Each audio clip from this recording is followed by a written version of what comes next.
This week on the Baseline Podcast, Josh and I are talking about the UFC fight that happened and how Jon Jones truly showed he might be the greatest of all time. And then we also talk about, well, Ohio State versus Indiana, a top 5 matchup to see who truly has a chance to go to the Big Ten championship game and maybe win the Big Ten. All that and so much more coming up on the Baseline Podcast.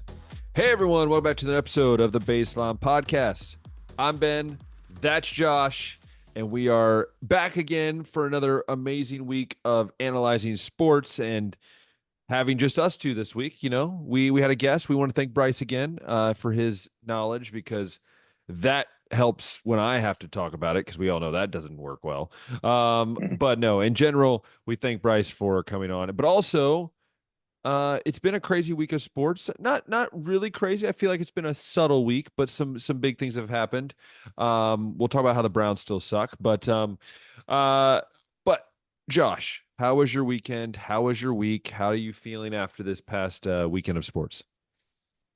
Yeah, enjoyed a weekend enough of work, so I got to watch some of it, some of the college football games, but also some of the non-football events.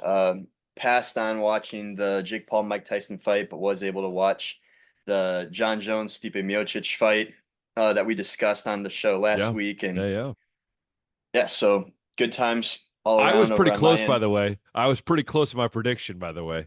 I just want to point that out. With what was it again? Well, I said it was like 2 minutes. It went 3 rounds, so I figured it's close to the same thing.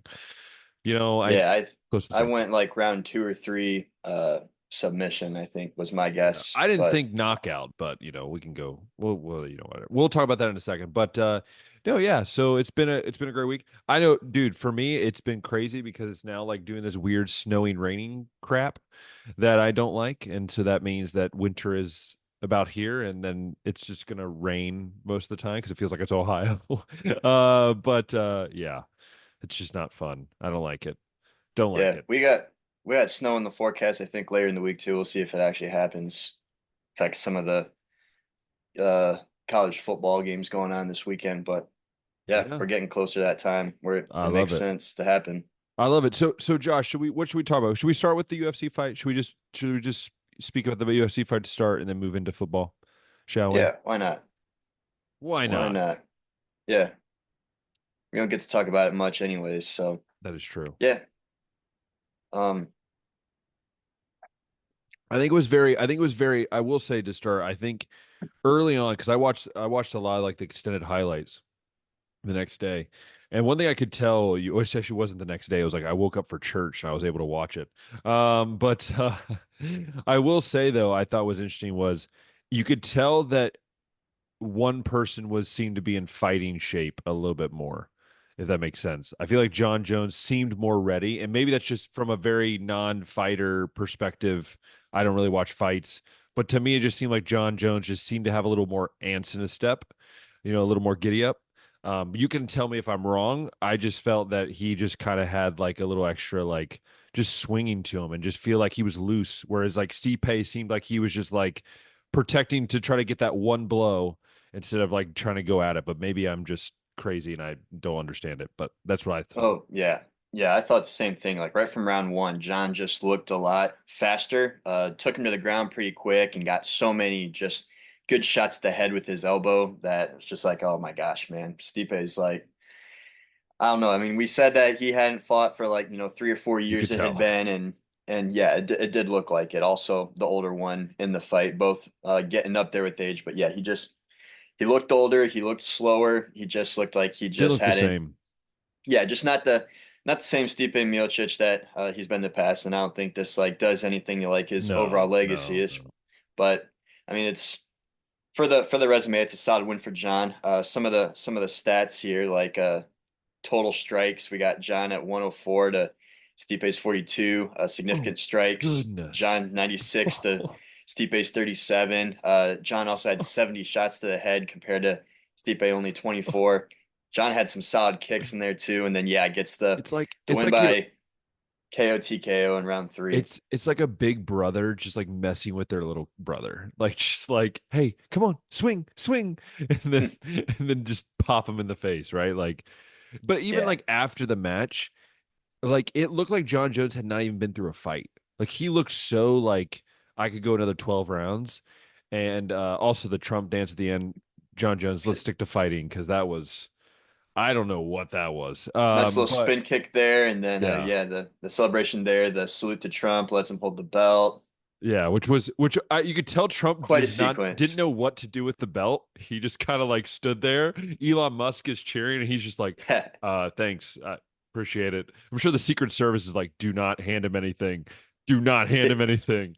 No, but I know I thought the whole event was cool. And again, I don't really watch UFC. I watch highlights. I try to keep track of what's happening, who's the belt holders and stuff. But kind of with the Stipe being an Ohio guy, thought it'd be kind of cool to watch, but man, it definitely was not Stipe from like 2014, 2015.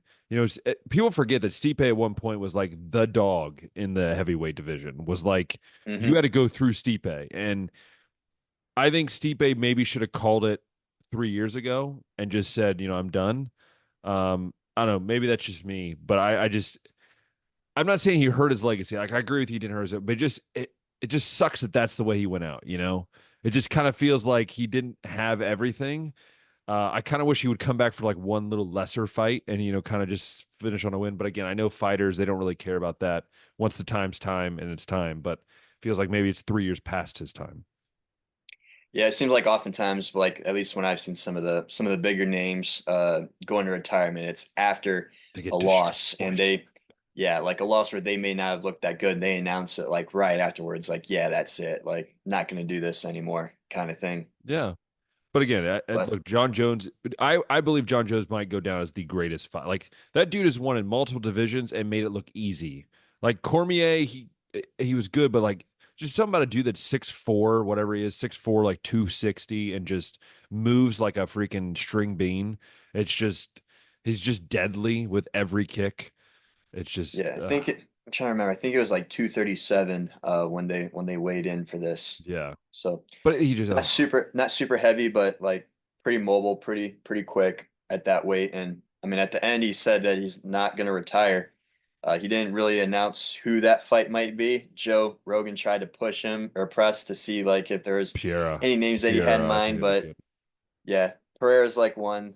Yeah, so we'll see if But Jon they Jones is ever at the like point actually now set where that he's up. like he can choose who he wants. At this point, he's like, I'm going to choose who I want because I'm the one that's almost 40 years old. Like I'm There's the some one that, leverage there. Dana likes him a lot, thinks he's the greatest. So yeah, I mean, John even though is from a he has a lot of off the off the mat, I guess would be its out of the issues at octagon. times. But dude, you can't beat. It's kind of like Barry Bonds. Like dude's just good at what he Hmm. does. No matter what he's dealing with off the mat. And yeah, but dude, if people don't really like, I don't understand if people realize like how hard is to do what he has done in his career, jumping between weight classes and keeping his body even when he was like missing time, still in great shape. Like there's just something about that, and that's what great makes great athletes. And I think Josh, we've talked about this in every sport. Like what makes the best athlete in that sport is like they're just notorious to keep grinding and grinding no matter what.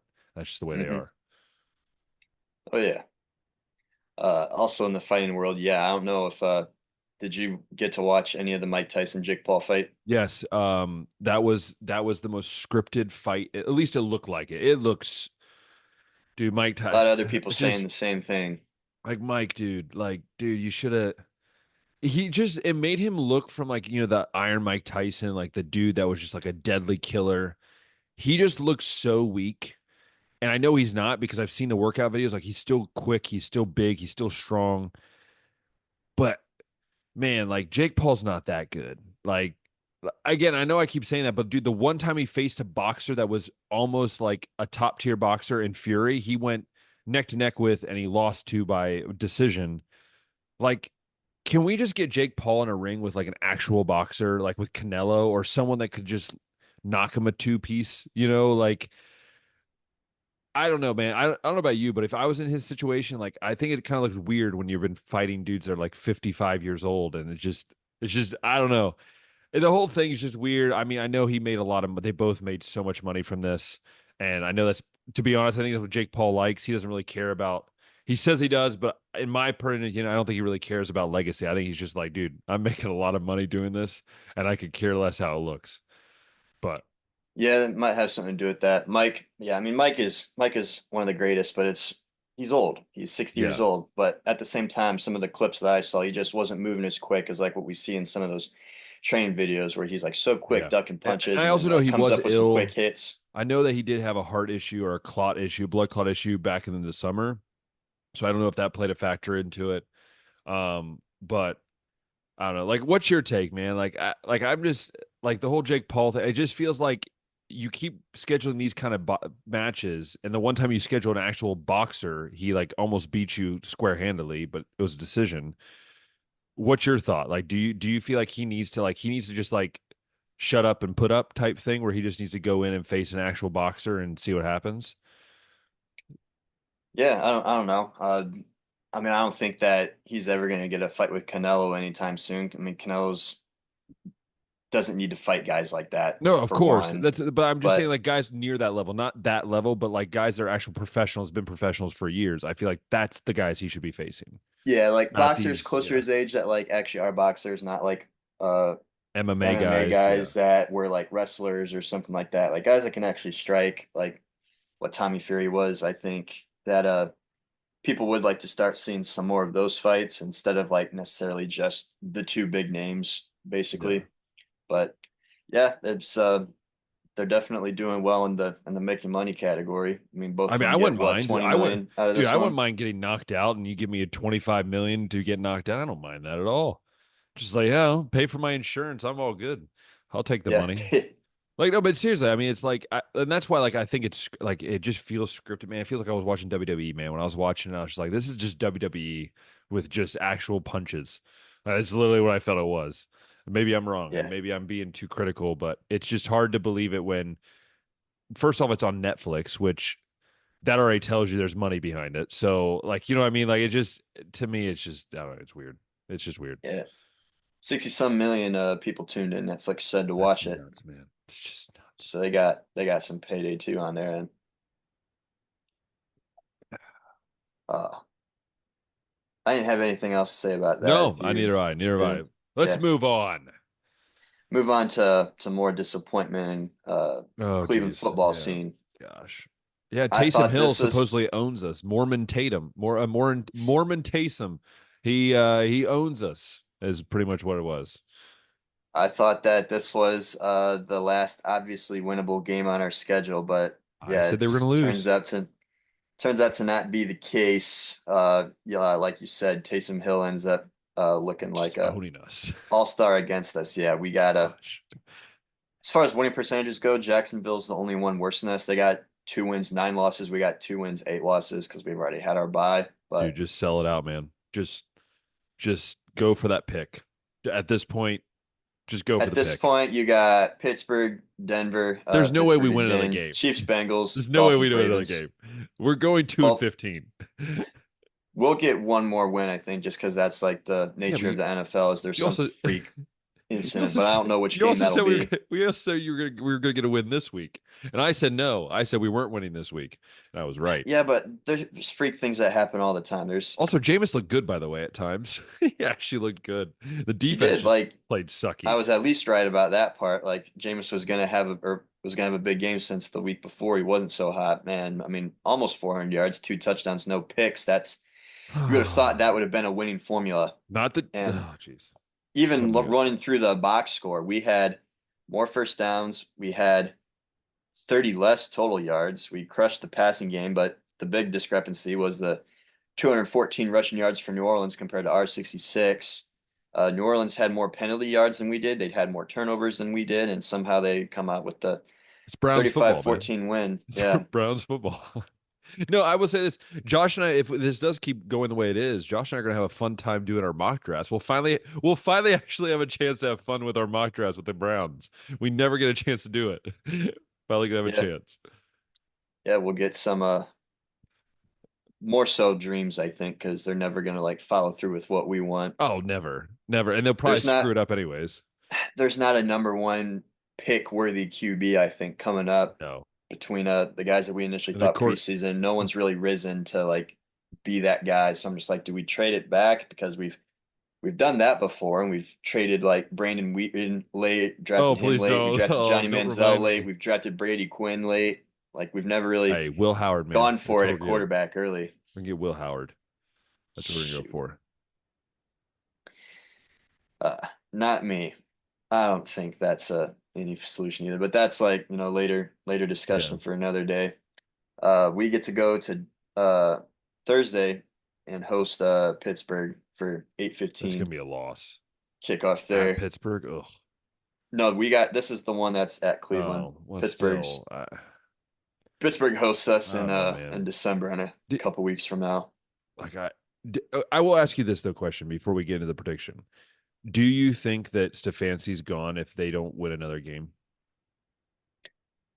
That'd just be wild if that was the case, because this is year 5. He's gotten 2 Coach of the Year awards, and we're gonna punish him for a situation that the front office created. I think that'd look pretty bad on the front office end Yeah. at least.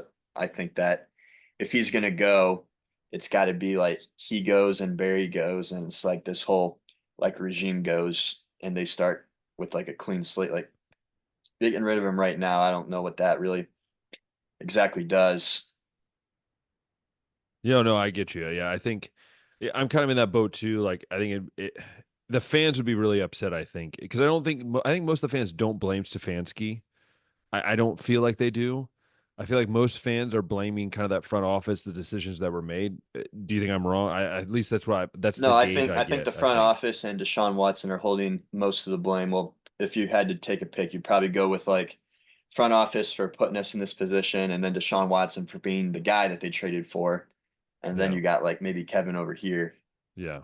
But I mean, at yeah, this point, do you just swap for Daniel Jones? Do we just trade Deshaun Watson for Daniel Jones? About the same contract. Might as well just swap them out. Daniel slightly cheaper, I think. But yeah, maybe New York would go for that. I don't know. Hey, want to pay I think even more for a quarterback? That's I think even worse. I think Deshaun fits New York perfectly well. That could be dangerous for him. Jeez. Yeah, it could be. Anyways, so no, let's go to predictions. Yeah, dude, I like this probably won't come out right on Thursday, so we could be wrong. We could predict the future. No, I'm gonna. Geez, I just don't see them winning this game. The Pittsburgh's playing so good right now. Coming Uh, off a win over yeah, Baltimore. I'm saying Pittsburgh wins this like 24-14. Pittsburgh. Yeah, I Pittsburgh just I defense just tough. I just They don't. held Lamar to completing less than 50% of his passes, just over 200 yards, only one And we have touchdown. turnover machine Winston, so Derrick Henry lost a fumble, like just a lot of crazy stuff over there. Uh, yeah, Russ didn't even have a great game, but they kick like a bunch of field goals, and we're actually one of the only teams last week that could actually make kicks. yeah. But yeah, Pittsburgh wins and or has the ability to win in ugly ways. Uh, they're only a 3.5 point favorite, believe it or not. Predict. But What yeah, I'm do just you laying got? out everything. I think that Pittsburgh is going to win this one. I think they probably will win both Cleveland I matchups, think so too. home and away, unless something crazy happens. But yeah, I'll take Pittsburgh, and I don't know if it'll necessarily be the blowout fashion that the Saints beat us in, but it'll be a potentially ugly game. Maybe not a lot of offense, maybe a lot of field goals, maybe some defensive scores, Yeah, and Pittsburgh can maybe come out here with like 24 to 17 in that range. yeah. I think it's about right. Yeah, yeah, Yeah. Did you have a score? Did you say a score? yeah. I said 24-14. 24 Okay. 14. It's not too far off. About the same. Yeah. About the same. Oh, shall we? It's Because there's really, shall we talk about some college football? Because I think Josh, you are a happy man this week. that's the only like Should we start with that? Because we always start with Ohio State at times. I think we should start with the positive that came from this weekend for Josh. yeah. My Florida Gators came out with a 27-16 Dude, I was win proud of them, man. over 22nd ranked LSU. Big win for the Gators at the Swamp, where now 5-5 on the season, Ben. That's more wins than Either of I us thought they'd predict. get this season. They And there's still 2 games left. have a Home game with chance. Ole Miss, and you're at Florida State to end the season, which Oh, that should isn't be a that win. scary of a game after all. No. So I think there's a chance. There's a chance. There's a chance at bowl eligibility in a season that I thought 4 wins was the ceiling. But the reason that we are looking at potential bowl eligibility right now is because DJ Lagway is Is a beast. super fun quarterback. The stat line wasn't insane this week, 226 yards, touchdown, no pick, but he's been making some big plays. I remember watching the Georgia game. I think they mentioned he was like second or third in the country for like completed passes with at least 30 air yards on him. So he's Yeah. making connections downfield. He's connecting there really well. Made some really nice throws in the LSU game. Um, so also, I think there was in one of the interviews he did, there was a discussion on how Billy Napier, the decision to keep him for the rest of the season, has affected recruiting. I guess that's been a question for some of Florida's recruits for the upcoming classes. Just being able to be, I guess, secure in who the head coach is going to be. Like, I guess everybody's believing in Billy Napier, at least for a little longer. Going to ride that out a little longer and see if this momentum can go into next season, because we've definitely had some ugly lows this season in Florida. But when you can hit on the quarterback, and I think they might have with Lagway, that can do a whole lot for your team's morale. That can do a whole lot for recruiting. Maybe some people will want to come and play for them. And you guys know this in Ohio State, when you got like all these big time quarterbacks coming over, to attract talent. So Hmm. yeah, Yeah. big win over there for the Gators. Yeah, yeah. I mean it's impressive. And again, I think, I've always said this too, when you're a coach that's kind of on the hot seat, when you can get a win like this, even if LSU's not ranked anymore, but at the time what they were ranked, that's something you carry into that office and that negotiation, right? You're like, hey, look, I'm making strides with this team that has literally been backups, and look what I'm able to do. And I think that's what Napier has to do. And it's what a lot of these, like, I think a lot of these power four coaches need to like look at is look at the positives. How do you build from there? Um, then you hear like, of Don Brown getting fired from the University of Massachusetts. And then you see here about Tom Herman getting fired from FAU, right? Like, so it's very easy to go the other way, right? Like, you never know what's next. But I think, they have their quarterback now. They got to figure out the rest. And that's the problem, it seems like, with Florida. Either they don't have a quarterback and they have a lot of other talent, or they have a quarterback with no talent. So I'm interested to see how do they combine this in the next few years to actually make it worth it. Yeah, the patience might pay off. That's something that you don't see a whole lot in college football, is teams willing to, I guess, let the coach work and get a chance, Yeah. just in the portal era now, and with how quick and easy it can be to fix some teams up. People want results immediately, and especially if you're making a lot of money, if they're paying you millions of dollars, they want to see some results on the field real quick. So this is year 3. We'll get a year 4 and see how that shakes up. But I yeah, that do was think I probably one do of think the he has to win 7 or 8 games next year for sure. I think he has to, and in yeah order to keep yeah. that up. I think 6 is the most that we have won in a season so far. So yeah, definitely gotta see some leveling up there. Like I said, they've had some ugly matchups. The Texas matchup before was 49-17 final there. Maybe things are different against Georgia if we don't have to go to like a third string quarterback in that game.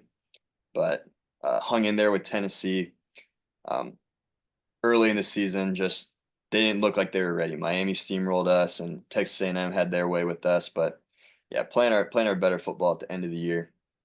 LSU though, man, that's a couple bad weeks in a row that they've strung together. Yeah. Coming off the beat down from Alabama at home, and then go and lose at the Swamp. They're 6-4 now. We're talking about head coaches and patience and stuff. Brian Kelly now is 6-4, I think, in year 3 now in LSU, and they got Vanderbilt and Oklahoma to end the year. Like, LSU's not a team that really messes around with coaches either. They have fired coaches that win national championships over there Mhm. because of like one-off seasons. And I mean, LSU's still bowl eligible, but I mean, this team had a lot higher expectations, I think, going into this season than like 6-4 at this point. Yeah, This is and a game that like they shouldn't lose. no, and I know that Kelly's going to be like, well, I had a Heisman quarterback last year. It's like, oh yeah, what did it get you? Right? 7 wins, right? So for me, it's I think with coaches like this, and again, at programs with high, I think, you look at Ohio State and everything, we know what that's like, and other Alabama and other places. But look at USC, like Lincoln Riley, also another guy who's just getting that win last week was huge. But it's like, guys, they're really just on the edge of the mountain, right, before they fall off. And I think what we've realized now in college football is you can't rely all on transfer portal. You can't rely just on recruiting. You have to have a little bit of both, but you also have to be willing to develop. And I think that's what makes certain programs still so good. And we're starting to see with Michigan, it was very obvious there was other circumstances that were happening that could help in some cases. But you look at LSU, like this team, 3 weeks ago, we were talking about being, playoff contender. And now they're like, oh, this team might not even win 7 games. Right. So it's interesting to see, like what happens over the year. And again, that's what makes football this year so amazing, because there's parity. There's no elite team, which makes it more fun to watch. Yeah. Let's see, going through some of these other games. I mean, there was a lot of good games this weekend. The other solid one that we almost got another upset from Oregon, the Oregon Washington game.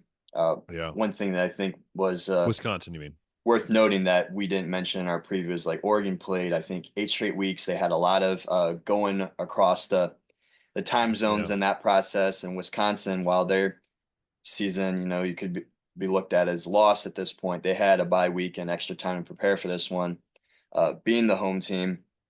And so uh, They didn't look Oregon good. had to come out and win ugly, like I think, like in Kind like of a like like a Ohio Big State did Ten with fashion Nebraska. almost. Like Ohio State did against Yeah, Nebraska. Wasn't pretty at all, but they got the win. So that's all that yeah, matters. yeah. Came out and got the win when they didn't play their best, and it was kind of like a ugly style play. Josh Pate said it's like they showed that they can win in like Big Ten fashion.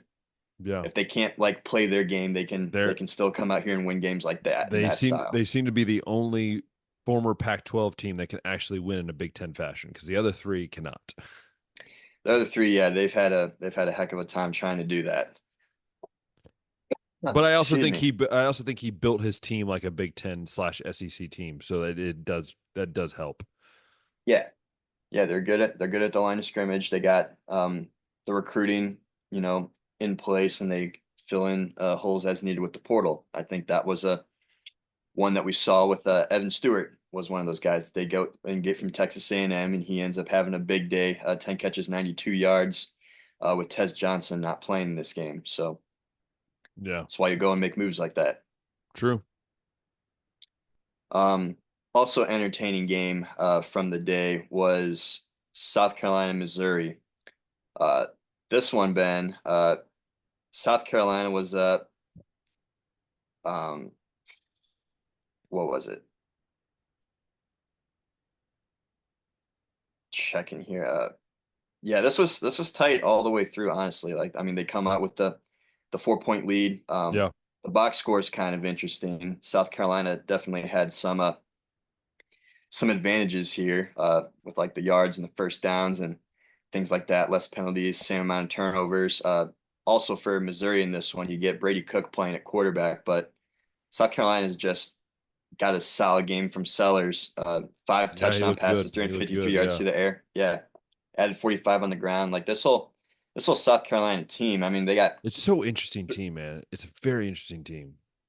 3 losses on the resume, and I mean that's probably gonna like hurt them for any kind of college football playoff chances unless we get a handful more of other teams lose in front of them and they end up with 3 losses. But still, it's just like when you look at like who's playing really good football right now, this team's up there. Like it's they're one of the scarier teams right now that I don't think anybody wants to face. No, I agree with you. I think, sorry, South Carolina is one of those teams where I feel like every year they're like this. For some reason, in November they just heat up. Like every year in November, South Carolina just heats up, and they get really good at what they're doing. And so, again, I also think Missouri shouldn't have been ranked last week, so I think that does skew it a little bit, because I just don't think Missouri is that good. this year. And but again, it's still hats off to what they're doing at South Carolina, and it's great for I have a couple friends, they're South Carolina friends, South Carolina fans. So it's cool to see them happy for their team and to see their team doing well. It's definitely exciting for sure. Yeah, if they can ever just like start a season or like stay healthy throughout a season or just not start off slow, figure things out early on, or be ready for the start of the season, like yeah, they could actually do some damage down the road. Yeah, for Um, sure. See, another game that we talked about was Georgia and Tennessee. All throughout the week, we are wondering actually if Nico Emalya was gonna play. And he did. That was yeah, ended up playing in this one, and they start off with I think the 10-0 lead to kick things off, but Georgia kicked it in gear in the second Beck quarter. looked Ended like the up guy that we taking thought at the beginning of the year. yeah, like this is the first time that Carson Beck has looked like the guy that we all thought he could be. 347 yards, 2 touchdowns, no picks. Georgia comes out and wins by double digits here on their home field. And honestly just looks like Georgia. This is Oh also yeah. like their third top 25 They win of the they season. didn't They they didn't got like being outside of the top 12, I can tell you that much. They did not like that at all. yes. So I mean, resume wise, I think Georgia's got I mean, they got wins over Clemson now. They got wins over Texas. They got win over Tennessee. They got that close game with Alabama that they lost. And I mean, they didn't look that good at Ole Miss at all, but they've definitely been the most tested team. And Yeah. finally, we saw like what they should look like every week, honestly. And I don't know if this is like Carson Beck turned a corner and finally like hitting his stride. I guess time will tell there. We're not going to really get to see Georgia tested anymore. They just got No. UMass and Georgia Tech to end the Oh, season. tough So games, man. Tough games. Upset alert. yeah, the conference schedule is all played out for them. So I I guess, hate the SEC scheduling. I hate it so much, Josh. So much. Like the whole yeah. like putting two non-conference crappy games at the end of the year is just so stupid. Well, Georgia Play Tech's the football, rivalry game, man. so that's always going to be at Yeah, the but end of the still year. play football, man. That's all I gotta say. Just play some football. What I think will, I don't know how the tiebreaks shake up right now, but Texas and Texas A&M are at the top for the conference standings, and they also play that last week of the season. If Texas A&M wins that game, then Georgia I think has the tiebreaker over Texas. They both have 6-2 conference records, and Georgia obviously has the head-to-head. So that would be their path to get to the conference championship is a Texas A&M win over Texas. Can you But imagine an SEC championship game without Alabama or Georgia? without Wow. Alabama or Georgia That'd be so wild. or Tennessee or Ole Yeah. Miss, all possibilities. Just But wild. yeah, we're gonna definitely have some important games that could shake up that poll in the future. Another one that really shook things up that I didn't see coming was Kansas defeating BYU. Yeah, but also I haven't been, BYU, they've always seemed like they're like on that teetering spot, that I was talking about, Josh. I feel like that's kind of where they've been at. And I think Kansas is like finally waking up. They've like won two in a row. They're 4-6. They're 2 wins away from being six. Like they're finally being the Kansas we thought they were going to be. So I'm interested to see how that plays out. And also, how does BYU, wow, BYU answer from this? Because right now, the way Colorado's rolling, I don't think they beat Colorado head to head right now, if I'm honest. Well, two things. One, I think this is why the committee never respected BYU, even though they were Yeah. undefeated and only had them ranked sixth at Kind this of like point. Pittsburgh was the same We way. also we all thought that like there was potential like this. They had some better wins, at least they're better tests, I guess, than what Pittsburgh did, but they just still never looked like the powers in the Big Ten or the SEC. But Yeah. the other reason I bring this up is like BYU at 9-1 now. If Colorado is that team, they win out and they are the team that faces They don't BYU in get the in. Big 12 and beat them. I don't think the Big 12 is going to get more than No, just the I think they conference get just champion one. in now.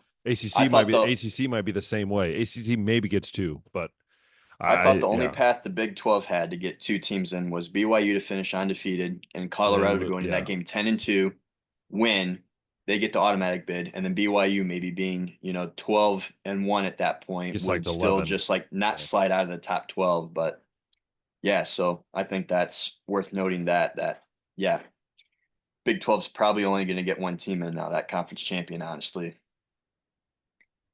Um, Also worth noting, I think, in at least the G5 race or the non-Power 4 race is Washington State also just lost their Yeah, I second saw game. that. Yeah, yeah, yeah. Ranked number 18 last week, lose by 3 to New Mexico in crazy fashion. So now that's their second loss, and I think they're definitely behind now Army and Boise State in that Yeah, race. It's just basically a two-horse race between those teams now.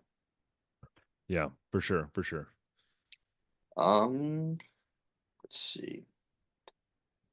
Pittsburgh and Clemson was a fun game. Clemson comes out on top and obviously still keeps their conference championship They need some appearance help. They hopes need a lot of alive. help.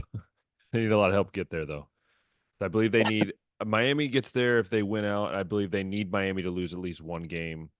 I think that's how it works because SMU will get there if they just win out. So I think that's the way it works. Something like that. I posted on our story about it.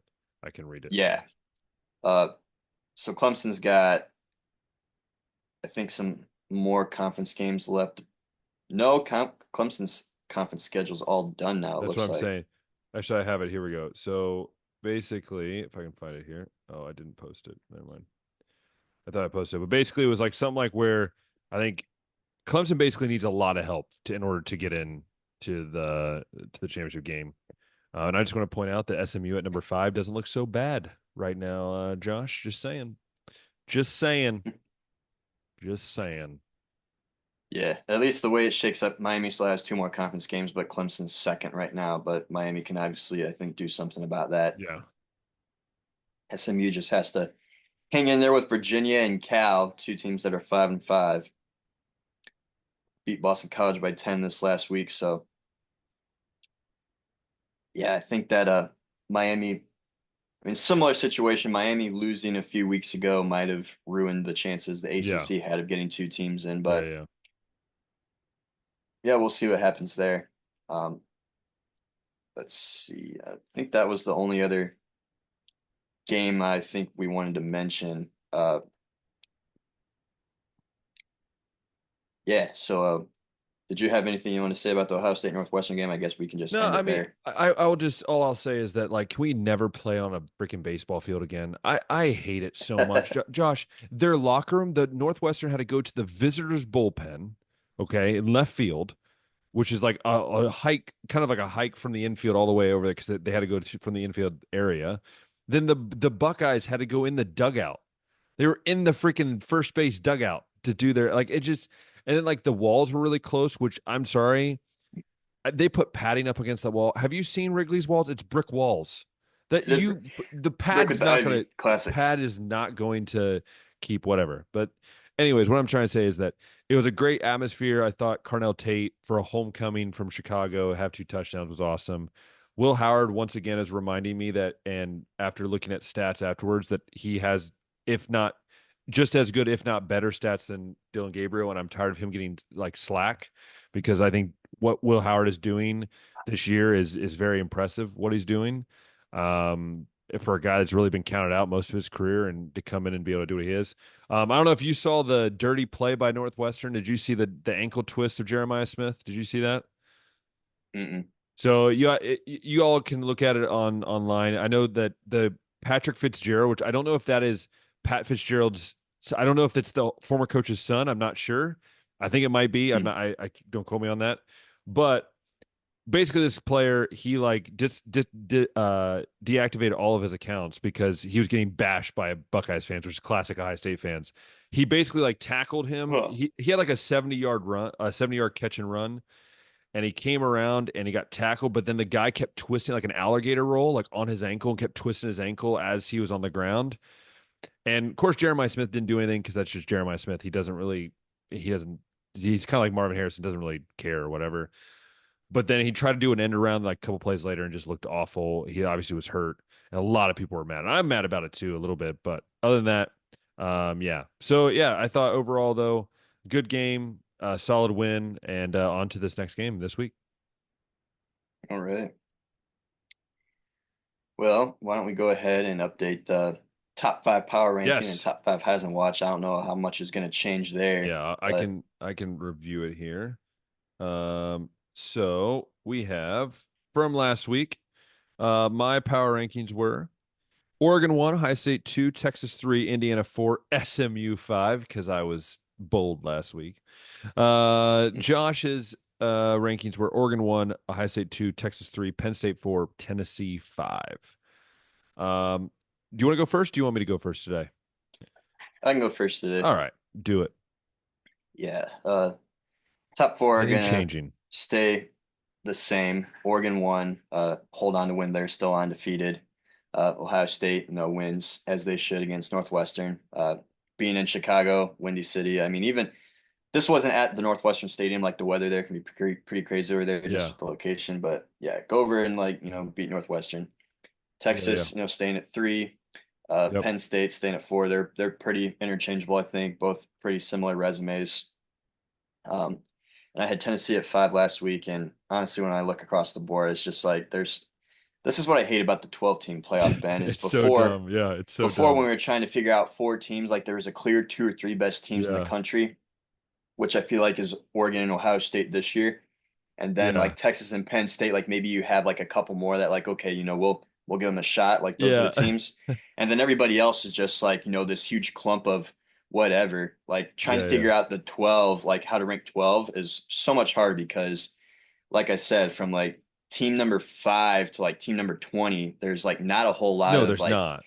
there's a lot of argument for like teams being ahead of others. Like there's not a whole lot that separates everybody. Like it's this Yeah, big glob and trying to figure out that 12 and like trying to prove why, 12, this team should be at 12 and this team should be at 13 and like 12, 13, 14, 15, 16, and 17 are like all the same teams basically. Like yeah, you're going to have a heck of a time trying to figure out that 12. But yeah, I say all that just to say that, I mean, Georgia's got like the most ranked or the biggest wins this yeah. season. So I know their ceiling's pretty high, and I even with 2 losses, I'm going to put them at 5.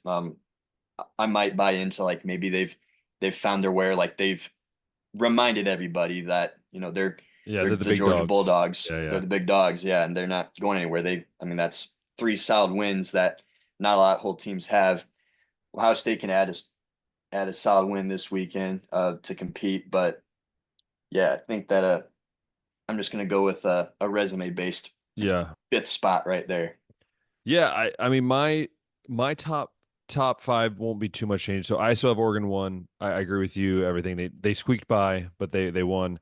Ohio State 2, Texas 3. I still have Indiana 4. Like I kind of agree with RJ Young when he said that like if you put Indiana in Penn State clothing, like you'd be like, oh, that team's actually pretty good. And if you put Penn State in Indiana clothing, you'd be like, oh, okay, the team's okay, right? So I think for me, I just think Indiana, they're undefeated. They've done everything can. I'll be interested to see what happens this weekend, obviously. But Indiana 4. And then I wanted to keep SMU 5 to go along with the whole routine that I was doing. But then Georgia won. So for me, Hmm. I agree with you. I think Georgia just has that statement win now. That's most recent statement win. And I think we'll put them at 5 for sure. All right, Heisman. So Yes. we had some big performances from a lot of these guys over Yeah, the yeah. weekend. I'm curious to see where if anything Shall I? shakes up in yours. Yeah, so I'll read ours real quick. So Travis Hunter was at 1 for me, 2 Ashton Jeanty, 3 Dylan Gabriel, 4 Shadur Sanders, and 5 Cam Ward. For you, you had Travis Hunter 1, Ashton Jeanty 2, Cam Ward 3, Dylan Gabriel 4, 5 Shadur Sanders. Um, yeah, I'm interested. I want you to start with 5. I want to see how you started changing yours at 5 there. Who do you have at All 5? right. Well, at this point, I feel like Dylan Gabriel's only a default quarterback on the best team. So he was 4 for me last week. I'm dropping him down to 5.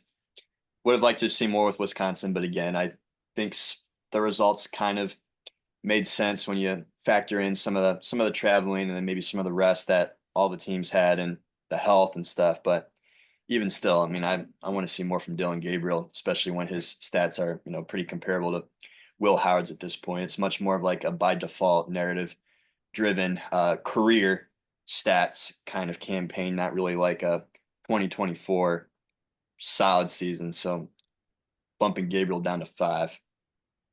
Dylan Gabriel is being bumped out of mine completely. And this is why. And I have a good explanation why. if you put Will Howard and you put Dylan Gabriel next to each other, like you said, Will Howard has more touchdown passes. He has about 1% less completion percentage. He has more yards. I think no, Dylan Gabriel I think has slightly more yards. Same interceptions amount of interceptions. I think Dylan Gabriel might actually have one more. And then rushing yards is about the same. Rush touchdowns about the same, right? And for me, if I'm going to put Dylan Gabriel in there, I might as well put with a guy that's right now seems to be on a better trajectory this year, just at this current moment in time, like right now, current trajectory moment. And that's Will Howard of what he is doing with that offense. And even when he has to take the ball in his own hands, like, look, the only play that he's really screwed up this year is the slide, right? So for me, I just hate the idea that we're looking at career stats for Dylan Gabriel because I've heard other people say that. I'm like, it's a year thing. It's not a career thing, and it drives me nuts. Yeah. And so for me, I have to put Will Howard. I have to give him that. I have to give him the toast that no one else is giving him because no one else thinks he's good right now. And if you look at his stats, he's better than what people say is the best quarterback of all time in college football. Some would say. So for me, I got to put Will Howard. All right. Heard. Four for me. Switching them around. So Gabriel's down at 5, and I'm bumping Shadur up to 4. Big performance against Utah over the weekend. Man, just a little side note here. Utah, we both thought was like a shoe-in to I win the know. I conference. know. I know. We did. We're not talking about that, Josh. No, I'm just throwing that out there because they're 1-6 in conference They're play. so bad. But yeah, big win over Utah over the weekend. Shadur and his teammate Travis Hunter both looked really good in this one. So I'm, bumping Shadur up as a result of that. I don't see many other people out. Like the Heisman race gets, more narrow, more obvious as the year goes on. And yeah, I don't think that Shadur is gonna lose a spot. So bumping him up to Yeah. 4. Yeah, I still have Shador Sanders at 4. Again, I agree with you. He's done some great. Yeah, just he's had a good season. It's gonna be like I think Ohio State's I think one of the last teams that's had multiple finalists. So, they Yeah, could that easily year they have that. had Chase Young Yeah, and Justin yeah. Fields. So they could have that. So, but still, I think Shador Sanders is up there. I think he's at 4 for me. All right, yes, and he's doing it all in spite of the fact that he's the third most sacked quarterback this season, Yeah, it's and just the they got to fix and the that or else he's FBS. gonna Yeah, die.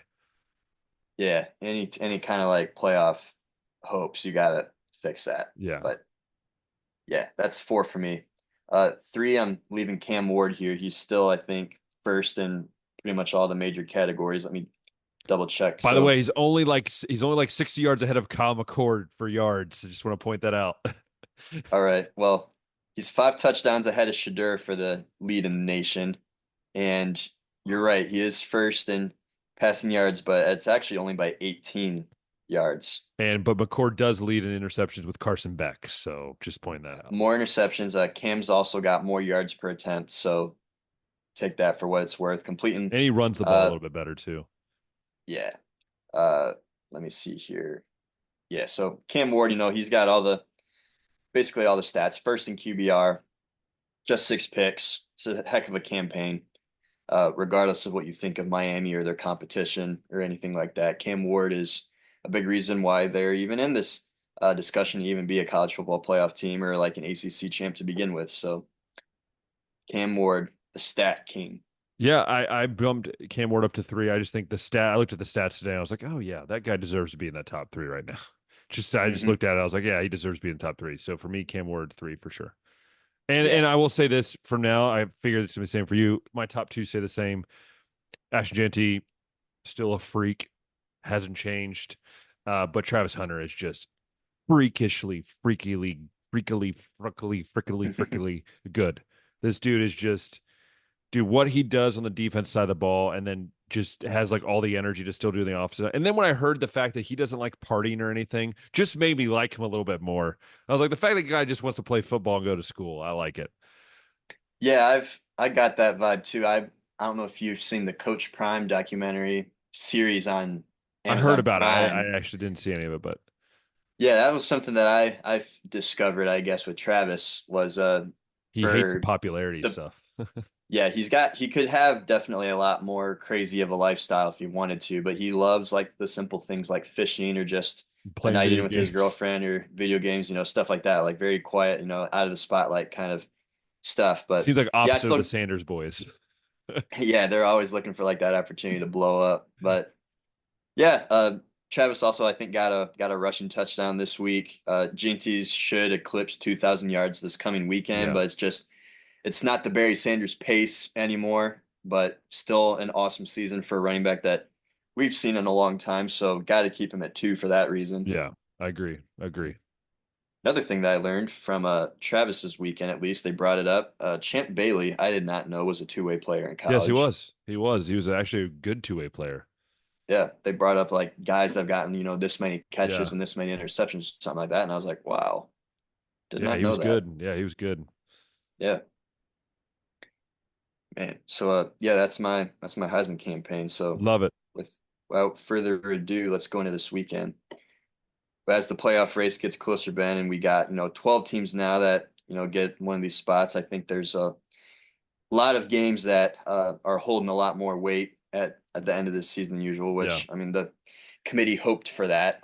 I guess when you got the four team, there's a lot more meaningful games early on in the season, but we got a lot more meaningful games late in the season. And we'll kick it off with the only top five matchup The third for that's Ohio happening. State. The third for Ohio State this season, the first ever in Indiana history that they've been involved in. So IU is coming to Columbus for a top five matchup, yes, and there's the potential for snow in this as well, and Are we're we talking about finally going to find basketball out or football? Oh, football. Sorry. on I'm the just using football field basketball. if there is any. Yeah, I know college basketball season is going on right now, but maybe someday we will see IU and Ohio State in the top five on the basketball court too. What are you saying? It's Hold on. Was that some shade thrown my way over there as being a Ohio State I'm fan? just saying, like, John Diebler's got them on the path up. Also, not John Diebler.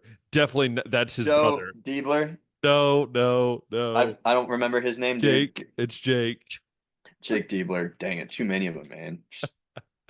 Or there's just like not too many of them, and I just didn't remember the name. But IU's got to do some stuff to get back up to that kind of level too on the basketball court. So it's not just one True. team holding that potential back. But besides the point, we're gonna find out if IU is all of that. Yeah. This is the only shot that they really had to show the committee that they're worth a darn Kind of like Penn to State did. hold a spot.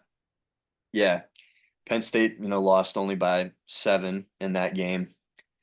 So at least Penn State has like some more medium matchups though. Like IU's played the bottom 6 in the Big Yep. Ten, and they've been definitely one of the beneficiaries of leaving the divisions and not having to play the Big Ten East over and over like they have been. But yeah, let's dive into some stuff here. So as it stands right now, Ohio State is favored by 13 and a half, which is crazy. Oh, But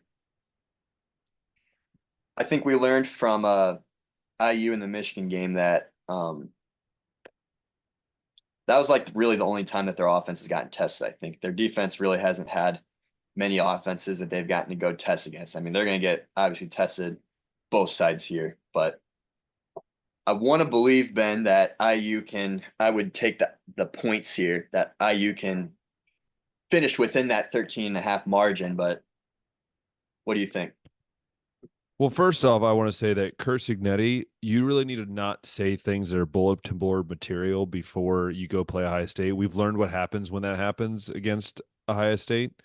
And when you say that you guys are the up and coming like powerhouse, that's just dumb. I like it's just that's something that Ryan Day has like printed that bad boy out, stuck it in the weight room, and said, "You see what they're saying right now? That they're the up and coming, and like, and I know that's like not saying anything about it, but it's the idea of like, so you think you're where we're at, right? And I think, look, I see this two ways, Josh. One, I think either we see Indiana find out that there's still a lot more to go in order to be great, right? We've seen Penn State for the last 10 years do this, right? They're undefeated, they face Ohio State or Michigan, they lose, and then the pattern continues, right? Or we see Indiana come in, it's either they lose close or they get a pull out a win in Columbus, which by the way, Doesn't happen very often with Ryan Day as head coach. It doesn't happen that often at all. Him losing in the regular season in general. So that's the first thing. But I look at it this way. I think this is a twofold test. I think this is a test for Ohio State's defense. We're finally facing another offense that is highest caliber offense since Oregon. We saw what happened against Oregon, but we've seen what Ohio State's done since then. They've had pressure. They've started changing up coverages. Like, are they going to let Knowles kind of let him do his thing and to try to take care of this Indiana offense? And the other way is like Indiana's not seen an offense with this much talent and this much, athleticism all year, right? And so can they keep up with it? And that's the biggest question. And for me, I think also my X factor is Donovan Jackson. If Donovan Jackson can just maintain that left tackle spot, we can see what happened. We saw in Northwestern, they started running the ball. We saw what happened, the previous game where they're running and throwing the ball, right? So I'll be interested to see, obviously with the Jeremiah Smith thing, we'll see how healthy he is. But look, I don't see Ohio State losing this game. If it was at Indiana, I still don't think Ohio State will lose because, no offense, Indiana, not really a, terrifying place to go play, and just at least right now, at least. But for me, I think that Ohio State, I think just sheer athleticism and where they're at, I think they're just a step ahead of where Indiana's at right now. Again, this is not a shade to Indiana's coaching or how they're developing, but again, they're not really developing. If you look at their roster, it's all seniors. It's just a lot of transfer guys. So it's kind of like a Michigan thing all over again. It's like, what are they going to have next year? And so I'll be interested to see, and hopefully that Ohio State doesn't look ahead to Michigan. I don't think it's going to happen, but hopefully that doesn't transpire. But yeah, and I think Ohio State's going to pull out a win here. I think it's going to be Ohio State 42, Indiana 24.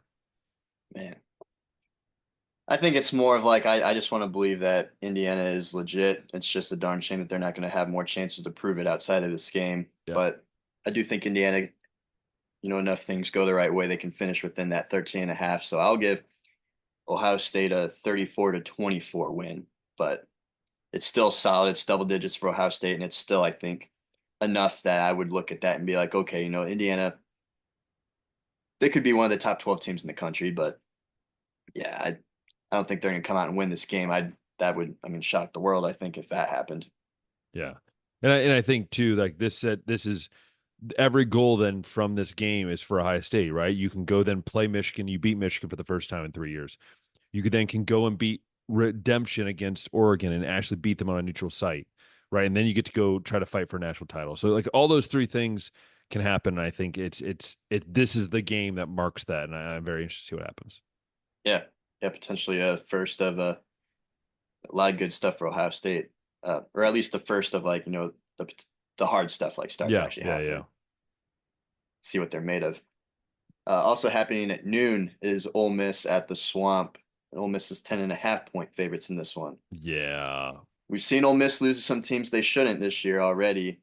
The Kentucky game, that overtime loss to LSU isn't as cool, I guess, as it was several weeks ago when it happened for the resume, at least. But some other close games they've had, like, they beat Oklahoma by 12. They beat South Carolina when they're like mostly injured and stuff. But Florida's definitely got some momentum now, I think. After getting beat down by Texas, yeah, you come out and make that statement against LSU, and who knows? Florida's season, is gone at this point, basically, but you could knock Ole Miss out of the playoff race. So there's definitely momentum there, and at the Swamp, being the home team, might just be a little overexcited, Ben, or getting a little ahead of myself, but I'm leaning Florida. I think I'm leaning Florida. See, Josh, there's a thing in life where you get too excited and that hope is there, but sometimes, the old boogeyman snatches it away. And I want to be with you, Josh. I do. But there's just something about Ole Miss, and they've just been weird all year. I feel like Ole Miss shows up in some games and then does in other games, like They're you hard kind to of read. said. But Jackson Dart's been playing pretty good football lately. I I worry about how Florida maybe is not going to be 100% healthy, and that also worries me. I don't know how that's going to look. Um, Again, but I don't know. I think it's going to be a close game. I'm going to say Ole Miss 24, Florida 21. We're going to go game-winning field goal from the left hash. All right. Yeah, it's tough to read. Like I said, I mean, Florida's been destroyed by Texas, and Ole Miss has destroyed teams like Arkansas, but has struggled against teams like Kentucky. And we've looked good, at least in moments in games against Georgia, and we've also beaten LSU. Just like that's a team that I guess Ole Miss wasn't able to handle, but we did. Nah, Jeez. can't use the transitive property in college football too often because No. there's too many things that don't make any sense. But I'm leaning edge Florida over here, at least to finish within that 10.5 point spread, and I'm gonna go ahead and take them outright here. Florida 28-25. Look at you. Gonna From be a little field different. goal from the right I'm gonna hash? show faith. Are you I'm going gonna. field goal from the right hash? I don't even know if it's necessarily a field goal. It could be a touchdown to put them ahead by 3, depending on how it Yes. shakes up. From the 17.5 yard line is what Josh is Yeah, saying. I'm gonna express faith in Florida for the first time since week 1 when I thought that they Jeez. could beat That's Miami. so depressed. But That's the most depressing statement we've had on this show. I'm ready for it. I'm ready. And even if they Uh, lose this one and it's like, we're 5-6, and then we you go into got Florida Florida State, State. we can go 6-6. So You actually be able to yeah, watch a bowl game this year get to watch Florida go bowling. at Didn't think that could at the happen. Ricotta Orange Bowl or Ricotta Peach Sour Bowl or whatever they're going to go to. The ricotta cheese bowl.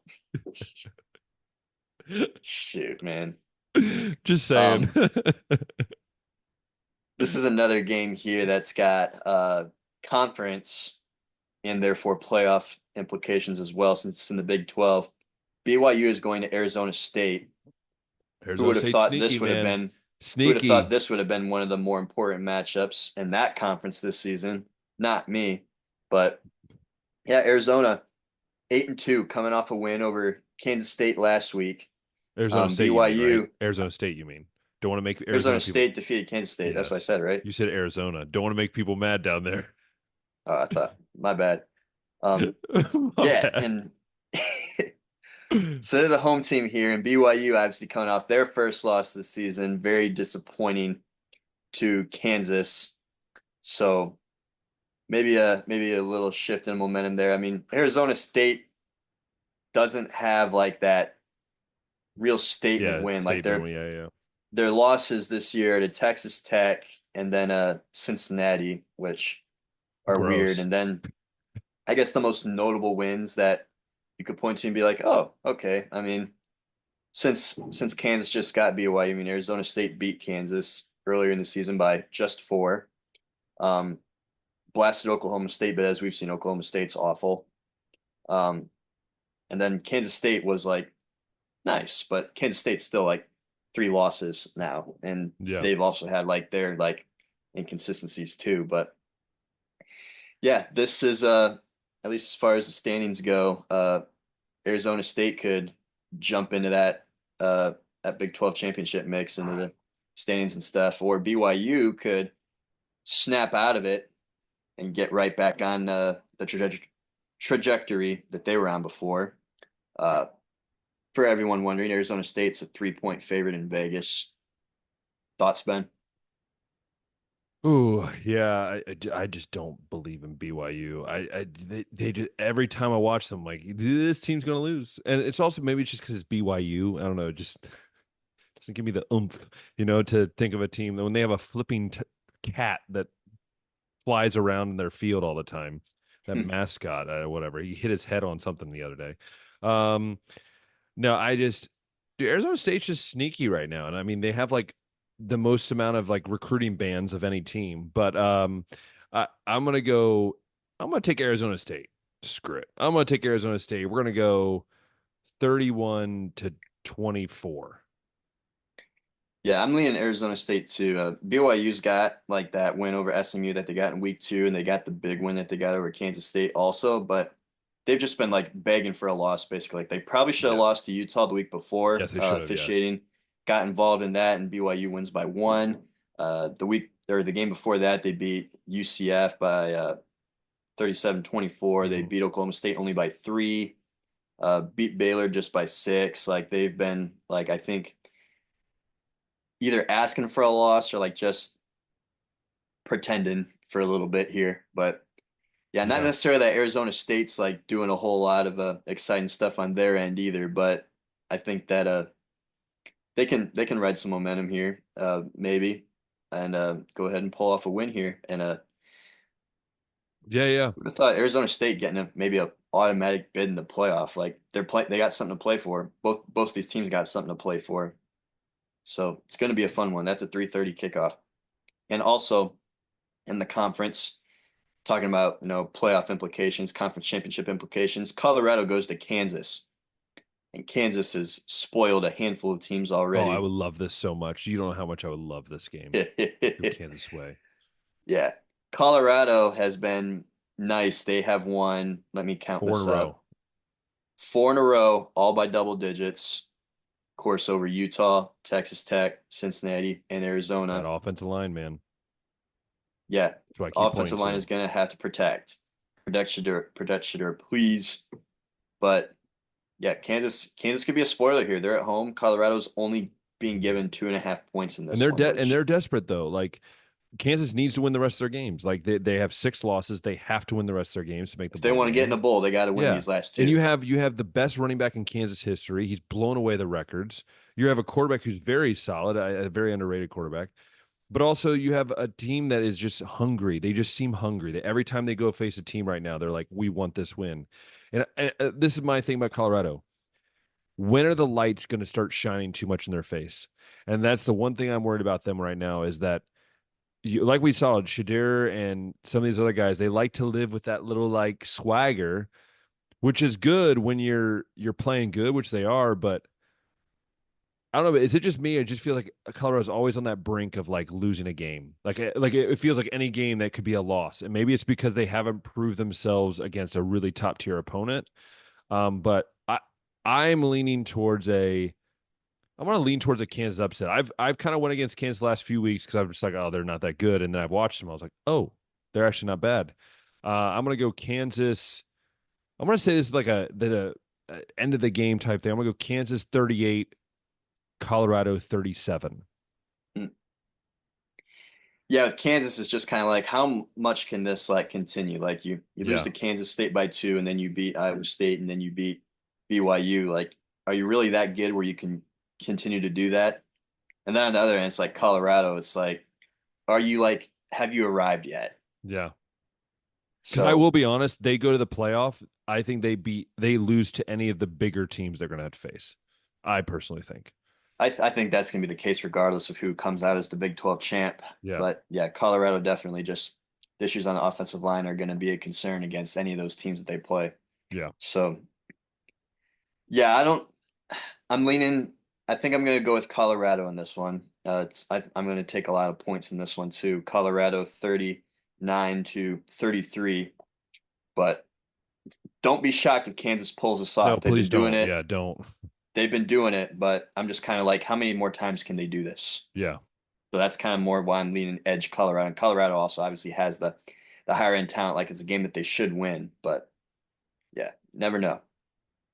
Crazy times in college football. But Ben, you hate football games at baseball stadiums, and we're going to talk about another football game at a Oh baseball no. stadium to end this.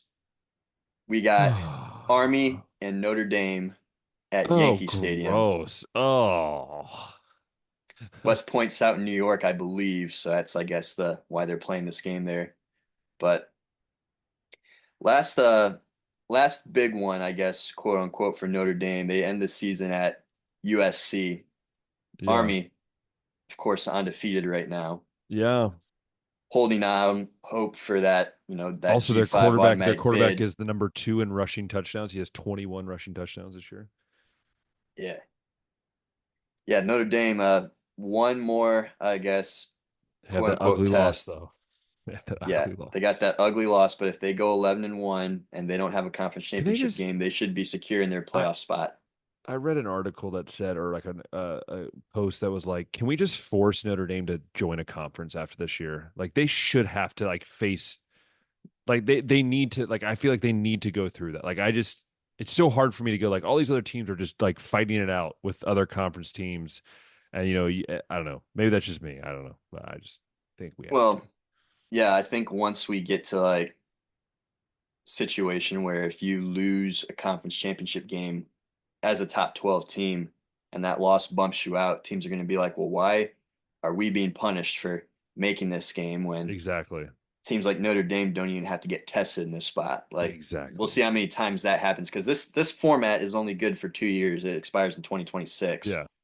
But that's something that teams are already talking about, at least in the SEC, if they're going to have like, all these two-loss teams finish at the top and the loser's going to have three and play that extra game that all the other ones don't. Are we going to really bump one of those two-loss teams that wasn't good enough to make the actual championship game in? Yeah. Like, it doesn't seem There's fair, look, but it's there's always gonna be questions every time we change this format. But no, for yeah. the game, Adding more teams doesn't seem to like narrow down the problems you though. know It just what? seems to make more. I'm taking Army in this. I'm going You're Army. taking Army? I'm going Army. We're going Hmm. Army. We're gonna go 27-21. Army pulls it out. That triple option finally works. Navy screwed it up. Army's gonna get it right. Bring the Army in. They also have So, sick unis, by the way. Have you seen the unis that, well, not for this game, but for the Army Navy game? They have 101st Airborne uniform, like hmm, style. It's sick. So I can't wait for those uniforms. I'll have to check them out. Uh, I'll just bring this up. Notre Dame, of course, they already played one of the other service academies, Navy, and won 51-14 in that one. Also, as of recent, like their past game, they beat Virginia 35-14, smashed FSU 52-3, Oh as they wow. should. Jeez. Georgia Tech 31 to Oh 13, great. Stanford 49 to 7. Like they're Also, just romping on teams also right now. bad teams. All of them It's a lot bad of bad teams. ones. So I do wonder how Army will, I guess, hold up in this one. And we thought the same thing like when they played Navy, because Navy was undefeated, I think, at the Yeah, time they going into were. that Yeah. game. And I mean, Army's coming off of games against North Texas. They won 14-3, Air Force 20-3, East Carolina They got a 45 to good defense 28. for sure. Yeah, like that's what I'm noticing in all these final scores. Is like all these teams are scoring like less than 10 and 20 points. But I'm gonna go ahead and lean Notre Dame here. I'm gonna defer from you on here. But hey, Just they're so at you know, Yankee you heard it here Stadium. first. He does not believe in his army, his military academies of the United States. Just want to point that out. If we gotta play like big time college football, no. But if we're like going to war with like somebody out, you know, out of the country, I'll take us all day. There we go. There we We're go. great. We're great on the war scene, but Football yeah, scene, we haven't made it yet. still gotta do some more to prove to me on the football scene, right? Man, that'd be a Notre Imagine Dame's that. resume. Imagine that championship game, Notre Dame. Sorry, Army versus Navy. Can you imagine if that was the national title game one year? That would just be something else, man. Yeah, That'd be something else. Notre Dame's resume if they can get this win. So I'm putting respect on the win over Navy and Army, regardless of what you think about them and their schedule. The win over Texas A&M is solid. And then yeah, just that one like off game against Northern Illinois that like just still doesn't make any sense. And they got the win over Louisville too by a touchdown back in September. But Yeah, yeah, yeah, a lot of important games happening this weekend, Ben. So that's the five that I had down. yeah, yeah. Want to touch on the Cavs before we Yeah, I wrap this mean, thing up? obviously, we're as we're recording this, they have the biggest game of the year where they're facing the Celtics, who are second in the East at 11-3. The Cavs are the now the second longest win streak, tied for the second longest win streak of all time with 15 straight games. They have 15-0 to start a season. No one saw this coming. I didn't see this coming. When they kept the team together, I was like, why? Like, why might make some trades or whatever, but they believed in the team, believed in the coach, and yeah, I'm just excited to see Cavs doing well. Again, I won't probably watch them until the end of the year because I know Cavs basketball, they tend to lose bigger games against better teams. So we'll see. Mhm. If they can beat the Celtics tonight with shorthanded, supposedly they're shorthanded. Obviously, we'll know that next week, but I'm excited to see what they're going to do in the long run. But yeah, it's super cool. Yeah, along the way they got two wins over the Bucks. They got a win over the Warriors. They've been able to beat the Sixers.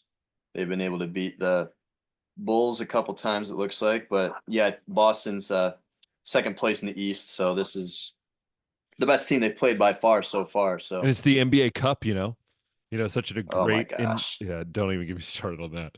Oh, and It's just a regular season they're game. also talking about changing the All-Star format. Josh, you're gonna love this. They're Yeah, gonna like a 4 game or It's gonna be four a team four kind of. team. You're gonna like basically get like one team from the right dude, it's so dumb. Well, the way it is right now sucks too. But Well, the would only that good make it All-Star suck game is less? literally baseball. The MLB is the only one that does it right. All Yeah. right. Well, the only one that guys like still seem to care about or like Yeah. give somewhat effort in, yeah. But I thought it'd be worth noting. To be good in the NBA, you got to score points, and the Cavs are averaging more points than anybody right now, 123.7, Their and defense is okay. Boston's Not great, but Boston's right behind them, yeah. second offense. So field goal percentage, we're first. We're shooting 52.4% from the field, and point differential wise, we're winning games on average by 12.2 points. So yeah, definitely an offensively dominated team uh, on our end. Let me see if I can find anything as far as like what our team defensive stats look like. They're not like the worst, they're not the best. I think they're kind of like in that middle range. But again, I think the focus of Atkinson is very offensive focus, and whatever happens defensively, it kind of goes with it. At least that's the vibe I get. We're 12th in points allowed, so 111.4. So yeah, it's like middle of the pack, Nothing Which also is nothing just too funny. If you crazy. look 20 years ago, 111 would be like stupid. Oh, that's too many points. Nowadays, like, oh, it's good. Yeah. Middle of the pack. Yeah, this everybody's scoring like in the 120s now routinely. It's like Ridiculous. crazy, crazy pace, crazy amount of shots, crazy amount of threes. Like, Back when we were kids, teams scored like 85, 90. That was like, oh, good job. well, like that 07, 08 Celtics team with Garnett, Pierce, and Allen, I think allowed like just 80 something points, It's and just everybody made like a wild. huge deal about how that defense was. It's like, yeah, you're never gonna see a team like that again No, for a never. while, just with the way that the league style is now. But yeah, Donovan Mitchell's our leading scorer right now, 24 points. I think that's pretty Yeah. expected. Then you got like Garland. Mobley's going playing great. Yeah, Garland's averaging 21 and 7. I think he's tied for 10th in assists, and Mobley's like taking a big step forward too. Yeah. Allen's still grabbing the boards. But yeah, a lot of contributions from all around, and we'll see. We're recording this Tuesday. This will probably come out later in the week. We'll know the final result by then, how this But it's Boston game still goes. cool though. But But it's still cool. yeah, yeah, like you don't I go. just don't want to be the team that goes to 24 wins like the Warriors and then not win the championship. I think we have to we have to capture this while we're at it. Yeah, we like end up going 73-9 and then still can't win a finals. Oh wow. I wonder who won that game. Yeah, I wonder who that was. But it is yeah. kind of cool All that that to say though, this like is 15 cool and that 0 isn't an accident. It's cool. no, It's but it's tough. It's also cool hard. that it's without LeBron, and that's what makes this even better. Like nothing against Yeah. LeBron, but it feels like Who this is needs him? this is the new Cavs. This is what we've always wanted, and we finally got it. A really good team that doesn't need the extra help. So, Yeah. um, yeah, and also we can talk about how Bronny James is truly a travesty and should not be in the NBA. No, he shouldn't. They're bending Have you seen over. His G League stats? He's averaging Yeah, like everybody talks point about him all the nine time. Yeah. points. It's dude, just release him. Like just do him a favor. Send him overseas. Yeah, I don't know. They're bending over backwards, it seems like a lot for a kid that's a second round pick. They're not like making him travel on road games, I Oh, think was that bothers me in so much. discussion. You Yeah, didn't he's want to just fly playing. commercial. What is this? Yeah. Dude. Oh boy. Oh, drama Yeah. queen. My But dad owns the company vibes if there ever yeah, was. 100%. But anyways, I hope you guys enjoyed this episode. It's been a fun one, talking some more sports, talking about just every different sport it seems like. But we've loved talking about it. Hopefully you've enjoyed it as well. If you've loved watching on YouTube, go ahead and click that thumbs up button, hit the subscribe button, hit the notification bell. And if you've loved listening on Spotify or Apple Podcasts, then let us know. We love to know what you think. And the question of the week this week is, who would win in a boxing match between Ben and Josh? Who wins? That's the question. We'll have an answer next show. We'll see what Josh thinks after a week of contemplation. Are Because we it's doing very hard. only 8 rounds and only 2 minute rounds and 14 No, ounce gloves? we are going full. All right. You see the stamina I got? You see this? You see these guns? You see that? That's just You're waiting for it. So let us know in the comments who's winning. All right. No betting allowed. All right. I'm in Hungary. There's no betting allowed. Okay. So just let us know in the comments what you think. And it'll be fun to just debate at the beginning of the show next week. So anyways, hope you guys have a great weekend. And until next time, we'll see ya.